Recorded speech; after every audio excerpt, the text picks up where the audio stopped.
First எனக்கு இந்த பைக்கோட பெரிய பாசிட்டிவ் என்னன்னு கேட்டோம்னா இதோட ஹேண்ட்லிங்னு நான் சொல்லுவேன். எல்லா கார்னரிங்லேயும் சரி, எல்லா ஃப்ளிக்கபிலிட்டியிலும் சரி, நம்ம டிராஃபிக்கில் பூந்து போகிறதுக்கு இந்த ஹேண்ட்லிங் ரொம்ப பாசிட்டிவாக தான் நமக்கு சப்போர்ட் பண்ணுதுன்னே சொல்லலாம்.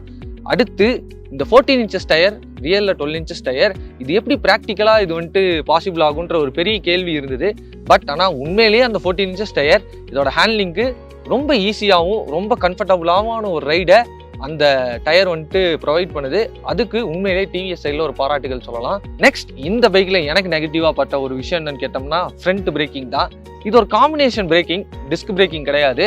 அப்படிங்கும் போது நம்ம 2 பிரேக்கே அப்ளை பண்ணும் போது நமக்கு நல்ல கான்ஃபிடென்ட் இருக்கு, ரியர் பிரேக்ஸ் அப்ளை பண்ணும் போது நல்ல கான்ஃபிடென்ட் இருக்கு. பட் ஃப்ரண்ட் பிரேக் அழுத்தும் போது லைட்டாக ஒரு வாபிள்னஸோ நிம்பிள்னஸோ தெரியுது. அது மேபி காம்பினேஷன் பிரேக்கிங்ன்றதுனாலே இருக்கலாம். பட் ஆனால் நார்மலான ஒரு ஸ்பீடில் ஒரு 40 30 நம்ம போயிட்டு ஃப்ரண்ட் பிரேக் பிடிக்கும் போது கொஞ்சம் நல்ல ஒரு கான்ஃபிடன்ஸ் தருது.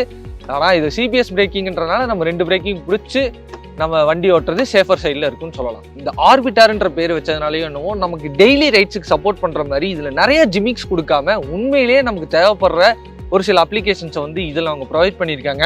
உண்மையாக சொல்லணும்னா இந்த ஹில் அசிஸ்ட் மோடாக இருக்கட்டும், இந்த க்ரூசிங் மோடாக இருக்கட்டும், ஃபால் பண்ணும் போது நமக்கு ஆட்டோமேட்டிக்காக என்ஜின் கட் ஆஃப் ஆகிற விஷயங்களாக இருக்கட்டும், இந்த மாதிரி நமக்கு தேவையான விஷயங்கள்ல ஆர்பிட்டாரில் வந்து இதில் கொடுத்துருக்குறாங்க.